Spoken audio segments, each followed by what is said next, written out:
अपने दीपक स्वयं बनो। यहां तो दूसरे के दीपक तो बुझाने के चक्कर में रहे लोग। जब लोग दूसरे के दीपक को बुझाने के चक्कर में लग रहे हैं कि भाई ये बड़ा नेता ना बन जाए, ये ना हो जाए, पड़ोसी ये ना हो जाए, तो अपना दीपक तो कभी जला ही नहीं पाएंगे। अपना दीपक बने, अपने ऊपर काम करें। अगर आप अपने ऊपर काम करेंगे तो डेफिनेटली कोई आपका मुकाबला नहीं कर पाएगा। अम्बेडकर को आप जानना चाहते हैं तो बाबा साहब डॉक्टर अम्बेडकर की वेदना को जानना होगा। बाबा साहब डॉक्टर अम्बेडकर वैसे ही बाबा साहब डॉक्टर अम्बेडकर नहीं बन गए।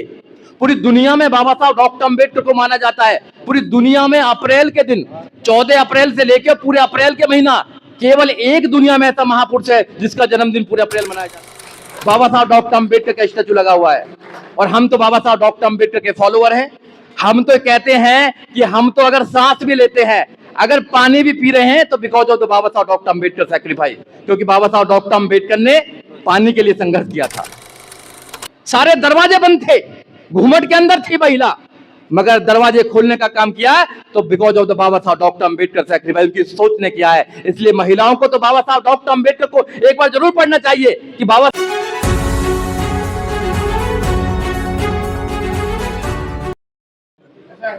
सबसे पहले करुणा के सागर के ताकत गौतम बुद्ध, जिन्होंने पूरी दुनिया को प्यार और मोहब्बत का संदेश दिया। बाबा साहब डॉक्टर अम्बेडकर, जिन्होंने बहुजन समाज में जन्मे सभी महापुरुषों की बात को संविधान के माध्यम से हम लोगों के बीच में दिया।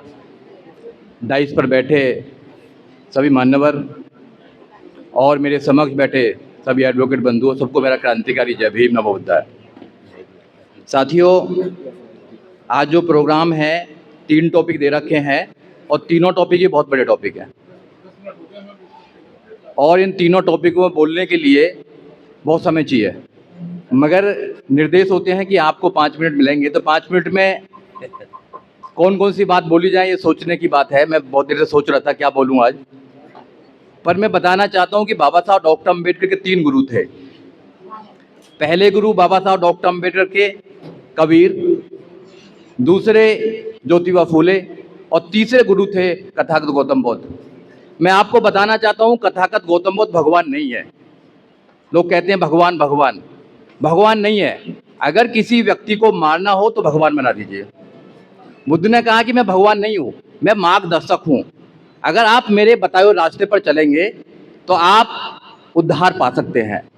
बुद्ध ने बताया है कि दुनिया में दुख ही दुख है, दुख का कारण है, कारण का निवारण है, उसका रास्ता है। बुद्ध ने जो दुख बताए हैं हजारों दुख है, मगर 5 दुख, वैसे 8 बताए हैं, 5 दुख ऐसे हैं जो सबके पास में है। पहला दुख है जन्म होना ही दुख है, जन्म से सारे दुख स्टार्ट हो जाते हैं। दूसरा दुख है बीमारियों का दुख, कोई बीमार नहीं होना चाहता, मगर ये बीमारी आती है और सब दुखी हैं इससे। तीसरा दुख है एजिंग, कोई बुढ़ा नहीं होना चाहता, मगर होना है। चौथा दुख है मरना, सबको मरना है, कोई पर मरना नहीं चाहता, सब 1000 साल जीना चाहते हैं, 2000, किसी किसी से कह रहा है कि नहीं मैंने तो यहीं जन्म लिया है, मैं तो पता ना 1000-2000 साल जीऊंगा। और 5वां दुख है अपने प्रियों से बिछड़ने का दुख। चौथा दुख है ऐसे लोगों के साथ रहना जिनको तुम पसंद नहीं करते, या ऐसी परिस्थिति में रहना जिसको तुम पसंद नहीं करते। और 7वां दुख है कि इच्छा, जो आपने इच्छा करी है उसका पूरा ना होना। इच्छा करना अच्छी बात है, मगर उसका पूरा ना होना ये दुख की बात है। ऐसे बहुत सारे लोग हैं जो पूरी जिंदगी इच्छा को लेकर बैठे रहते हैं और दुखी रहते हैं, काश ये पूरी हो जाती। बहुत सारे दुख है। उसने दुख का कारण बताया बुद्ध ने कि इनको समाप्त किया जा सकता है। बहुत सारे कारण हैं जिनसे समाप्त किया। अनस्टिंग मार्ग है वो बताया है, 8 रास्ते बताए हैं। बुद्ध ने जीने का रास्ता बताया आपको। अगर कोई बुद्ध को, मैं बुद्ध के बारे में कुछ नहीं कह सकता, इतनी औकात नहीं है बुद्ध के बारे में कुछ कहने की, मगर बुद्ध की कुछ बात कह सकता हूं। अगर जिस इंसान ने बुद्ध को एक बार पढ़ लिया, 48 देशों में बुद्ध को माना जाता है। 48 देशों में, देश दुनिया के 195 देश है लगभग, उनमें 48 देशों में कंप्लीटली बुद्ध को माना जाता है। और भारत में बुद्ध पैदा हुए, बुद्ध तो लुबली में हुए थे वैसे, पर भारत में माना जाता है कि भारत का वह धम्म है, मगर भारत में बुद्ध के खिलाफ युद्ध छेड़ रखा है। अब ये युद्ध छेड़ने वाले कौन है? अभी कह रहे थे वकील साहब कि बुद्ध ने कहा है कि अपने दीपक स्वयं बनो। यहां तो दूसरे के दीपक तो बुझाने के चक्कर में रहे लोग। जब लोग दूसरे के दीपक को बुझाने के चक्कर में लग रहे हैं कि भाई ये बड़ा नेता ना बन जाए, ये ना हो जाए, पड़ोसी ये ना हो जाए, तो अपना दीपक तो कभी जला ही नहीं पाएंगे। अपना दीपक बने, अपने ऊपर काम करें। अगर आप अपने ऊपर काम करेंगे तो डेफिनेटली कोई आपका मुकाबला नहीं कर पाएगा। बाबा साहब डॉक्टर अंबेडकर ने अपने ऊपर काम किया। बाबा साहब डॉक्टर अंबेडकर लंदन गए, कोलंबिया गए। बाबा साहब डॉक्टर अंबेडकर ने ज्ञान अर्जित किया, दुनिया में कोई मुकाबला नहीं कर पाया। बाबा साहब डॉक्टर अंबेडकर ने देश का संविधान लिखा, आज तक भी कोई चेंज नहीं कर पाया। बहुत सारे लोग चेंज करना चाहते हैं मगर उनकी औकात नहीं है कि चेंज कर पाएंगे, क्योंकि उसमें समता की बात की है, न्याय की बात की है, बंधुता की बात की है, समानता की बात की है। Be the people of India, हम भारत के लोग। किसी एक धर्म से नहीं स्टार्ट होता, किसी एक इंसान से स्टार्ट होता। जाति की बात नहीं करता, धर्म की बात नहीं करता, किसी विशेष लैंग्वेज की बात नहीं करता। Be the people of India, हम भारत के लोग, हम भारत के लोग हैं। और हमारे बीच में जितने लोग बैठे हैं, जब काला कोट पहन लेते हैं तो हमारी तो एक अलग ही पहचान हो जाती है। तो इसलिए आज के मौके पर मैं कहना चाहता हूं, अगर बाबा साहब डॉक्टर अंबेडकर को आप जानना चाहते हैं तो बाबा साहब डॉक्टर अंबेडकर की वेदना को जानना होगा। बाबा साहब डॉक्टर अंबेडकर वैसे ही बाबा साहब डॉक्टर अंबेडकर नहीं बन गए। पूरी दुनिया में बाबा साहब डॉक्टर अंबेडकर को माना जाता है। पूरी दुनिया में अप्रैल के दिन, 14 अप्रैल से लेकर पूरे अप्रैल के महीना, केवल एक दुनिया में ऐसा महापुरुष है जिसका जन्मदिन पूरे अप्रैल मनाया जाता है, और किसी का नहीं मनाया जाता। केवल एक महापुरुष है जिसकी स्टैचू पूरी दुनिया में सबसे ज्यादा है। केवल एक महापुरुष है जिसका स्टैचू कोलंबिया यूनिवर्सिटी में लगा हुआ है। 300 साल का सर्वे हुआ, 300 साल में जितने स्टूडेंट कोलंबिया यूनिवर्सिटी में पढ़े कि सबसे ज्यादा इंटेलिजेंट कौन है स्टूडेंट, तो 300 साल के सर्वे में पाया गया कि बाबा साहब डॉक्टर अंबेडकर सबसे ज्यादा इंटेलिजेंट है। बाबा साहब डॉक्टर अंबेडकर का स्टैचू लगा हुआ है। और हम तो बाबा साहब डॉक्टर अंबेडकर के फॉलोअर हैं। हम तो कहते हैं कि हम तो अगर सांस भी लेते हैं, अगर पानी भी पी रहे हैं, तो बिकॉज ऑफ द बाबा साहब डॉक्टर अंबेडकर सैक्रिफाइस, क्योंकि बाबा साहब डॉक्टर अंबेडकर ने पानी के लिए संघर्ष किया था। पानी का पीने का अधिकार नहीं था, जिन लोगों को पानी पीने का अधिकार नहीं, शिक्षा का अधिकार नहीं, नौकरी का अधिकार नहीं, इवन यहां तक कि इंसान होने का अधिकार नहीं, उस इंसान ने ऐसा इंसान बनाने का काम किया है कि आज बड़े बड़े लोगों की आंखों में आके डालकर उनसे सवाल कर सकते हैं कि तुम हमसे नफरत क्यों करते हो, तुम हमारे साथ में ऐसा अत्याचार क्यों करते हो। यह अधिकार किसने दिया? बाबा साहब डॉक्टर अंबेडकर ने। इसलिए वकील को तो बाबा साहब डॉक्टर अंबेडकर को जरूर पढ़ना चाहिए। बाबा साहब डॉक्टर अंबेडकर किसी जाति धर्म से नहीं है। बाबा साहब डॉक्टर अंबेडकर बाबा साहब डॉक्टर अंबेडकर हैं। अगर इस देश को महान बनाने में किसी की सबसे ज्यादा भूमिका है तो बाबा साहब डॉक्टर अंबेडकर की भूमिका है, और लोगों की भूमिका है, मगर सबसे ज्यादा भूमिका है तो बाबा साहब डॉक्टर अंबेडकर की भूमिका है। क्यों? क्योंकि महिलाओं के लिए जो काम बाबा साहब डॉक्टर अंबेडकर ने किया है, आज तक किसी ने सोचा भी नहीं। महिलाओं के लिए तो कुछ भी नहीं था। क्या था महिलाओं के लिए बताइए आप? सारे दरवाजे बंद थे, घूमट के अंदर थी महिला, मगर दरवाजे खोलने का काम किया तो बिकॉज ऑफ द बाबा साहब डॉक्टर अंबेडकर सैक्रिफाइस, उनकी सोच ने किया है। इसलिए महिलाओं को तो बाबा साहब डॉक्टर अंबेडकर को एक बार जरूर पढ़ना चाहिए कि बाबा साहब डॉक्टर अंबेडकर है क्या। बाबा साहब डॉक्टर अंबेडकर की जीवनी पढ़नी है तो उनकी एक ऑटोबायोग्राफी है, ऑटोबायोग्राफी है वेटिंग फॉर वीजा। आप पढ़ना वेटिंग फॉर वीजा। बाबा साहब डॉक्टर अंबेडकर की वेदना दीजिए। जिस बच्चे की माँ 6 साल में मर गई हो, जिस बच्चे के पिताजी मर गए हो, जिसका शोषण किया गया हो, जिस बच्चे का स्कूल के बाहर बैठाया गया हो, उस बच्चे ने इतिहास लिखा हो, तो हमारे पास तो सब कुछ है। क्या नहीं है हमारे पास बताइए? फिर भी हम घबराते रहते हैं। घबराना नहीं है। एजुकेशन एक ऐसा माध्यम है जो आपकी बेड़ियों को काट सकता है, किसी भी इंसान की बेड़ियों को काट सकते हैं। Education is power. एजुकेशन से बड़ी कोई दुनिया में पावर नहीं है। और जिसने एजुकेशन की बात करी है, जो कहते हैं कि अंबेडकर की बात जो कर रहे हैं लोग बाग, मैं उनको एक ही बात कहना चाहता हूं कि हम जिस प्रोफेशन में है उसमें हमेशा पढ़ना पड़ता है।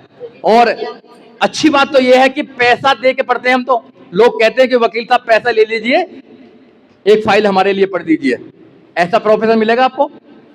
और हमें बाबा साहब डॉक्टर अंबेडकर की इसलिए भी मानने चाहिए क्योंकि बाबा साहब डॉक्टर अंबेडकर आजादी के बाद पहले कानून मंत्री थे। आजाद देश के पहले कानून मंत्री थे, और पहले कानून मंत्री होने के नाते बाबा साहब डॉक्टर अंबेडकर ने संविधान लिखा। और संविधान में जो चीज लिखी है, आप पूरे दिन बोलते रहे, संविधान केवल एक किताब नहीं है, वो संघर्ष है। आप पढ़ना उसमें, वो बुद्ध का संघर्ष है, वो कबीर का संघर्ष है, वो ज्योतिबा फूले का संघर्ष है, वो उन हजारों सालों का संघर्ष है जब आजादी के लोग लड़ाई लड़ रहे थे। वो संघर्ष है उसमें। उसमें 4 जो शब्द हैं, मैं खत्म करूंगा अभी, जो 4 शब्द हैं उसमें आप उनकी व्याख्या करेंगे। आप न्याय की बात करते हैं तो न्याय केवल एक प्रकार का नहीं हो, न्याय है, न्याय सामाजिक, आर्थिक और राजनीतिक न्याय होना चाहिए। क्या इस देश में सामाजिक न्याय है? नहीं है सामाजिक न्याय। जब तक सामाजिक न्याय नहीं होगा, हजारों लोग अंबेडकर की तरह लड़ते रहेंगे। क्या इस देश में आर्थिक न्याय है? एक आदमी तो अपने बच्चे की 5,000 करोड़ रुपए लगाकर शादी करता, चिढ़ाता है भारत को कि मैं अपने बेटे की 5,000 करोड़ रुपया लगाकर शादी करूंगा। कर लो क्या करो, और एक तरफ 20 करोड़ लोग रात को भूखे सोते हैं। क्या आर्थिक न्याय है? बताइए आप, क्या आर्थिक न्याय है? नहीं है। एक तरफ 20 करोड़ लोग रात को भूखे सोते हैं। ये मेरा आंकड़ा नहीं है, ये ग्लोबल हंगर इंडेक्स का आंकड़ा है। आप पढ़िए, आप गूगल करिए कि 20 करोड़ लोग इंडिया में भूखे क्यों सोते हैं रात को, और एक तरफ एक इंसान 5,000 करोड़ रुपया लगाकर अपने बेटे की शादी में क्या क्या डांस कराता है। क्या आर्थिक न्याय है यहाँ पर? नहीं है। 85 करोड़ लोगों को 5 किलो अनाज दिया जाता है। क्यों? बाबा साहब डॉक्टर अंबेडकर का सपना कब पूरा होगा? नहीं होगा। बिना दवाई के लोग मरते हैं। और अभी आपने घटना देखी होगी, वहां की शायद उड़ीसा की घटना है। एक व्यक्ति को अपनी बहन के जो है वो हड्डियां को लेकर बैंक में लाना पड़ा, दिखाने के लिए कि मेरी बहन मर चुकी है, आप 20,000 रुपए दे दीजिए। ये हाल है इंडिया के। अब कहते हैं कि विश्वगुरु बनेगा। काय का विश्वगुरु बनेगा मेरे भाई? हम लोग भारत में रहते हैं, चिंता है, हमारे बच्चे रहने वाले हैं यहाँ पर, हमारे बच्चे यहाँ पे आने वाले हैं। अपने बच्चों के लिए कैसा भारत छोड़कर जाना चाहते हैं? क्या आप इंडिया ऑफ जो अंबेडकर, बाबा साहब डॉक्टर अंबेडकर का जो आइडिया ऑफ इंडिया है उसकी हम बात करें तो आइडिया ऑफ इंडिया ऐसा नहीं है। आइडिया ऑफ इंडिया है यहाँ पर न्याय की बात करने वाला। फिर समता की बात करते हैं। एक तरफ तो हेलीकॉप्टर में निकालना चाहता है बारात, कोई प्रॉब्लम नहीं है। अरे एक तरफ कोई घोड़े पर चढ़ देता है तो आग लग जाती है। कहां का न्याय है बताइए आप? तो ये सोचना पड़ेगा, आपकी जिम्मेदारी ज्यादा है। बिकॉज क्योंकि हम कानून जानते हैं, और अगर कानून समझने वाला, कानून की बात करने वाला इंसान ही कमजोर हो जाएगा। मरना एक बार है, एक ही बार मरना है, बार बार नहीं मरते हैं। कोई 25 साल में मर जाता है, फिर उसकी लाश घूमती रहती है 75 साल तक। कोई 25 साल में मर जाता है, 75 साल तक लाश घूमती रहती है। कोई 50 साल जीता है मगर वो जिंदा रहता है। अगर जिंदा हो तो जिंदा होने का एहसास कीजिए आप लोग। डरना नहीं किसी से भी। अपनी बात कहनी हो तो हजारों आदमी भी हो, हजारों तलवारों भी हो, राजा हो, कोई भी हो, सबके बात कीजिए। ये कुछ नहीं कर सकते हैं। क्या कर सकते हैं बताइए? ज्यादा गोली मार सकते हैं, जेल में डाल सकते हैं, इससे ज्यादा क्या कर सकते हैं? तो इसलिए आपकी जिम्मेदारी ज्यादा है। अगर आप संविधान को पढ़ते हैं, संविधान को बचाने की जिम्मेदारी आपको है, इंसानियत को बचाने की जिम्मेदारी आपको है। अगर बाबा साहब की बात करते हैं और बुद्ध की बात करते हैं, बुद्ध ने तो सब कुछ छोड़ दिया था। इसलिए मैं एक शेर के माध्यम से अपनी बात को रखूंगा कि बहुजनों अपनी आहों में असर पैदा करो। मतलब वो तो मैं बोलता रहता हूं। दूसरा ये है कि जुल्म के साये में मुंह खोलेगा कौन? जुल्म के साये में मुंह खोलेगा कौन?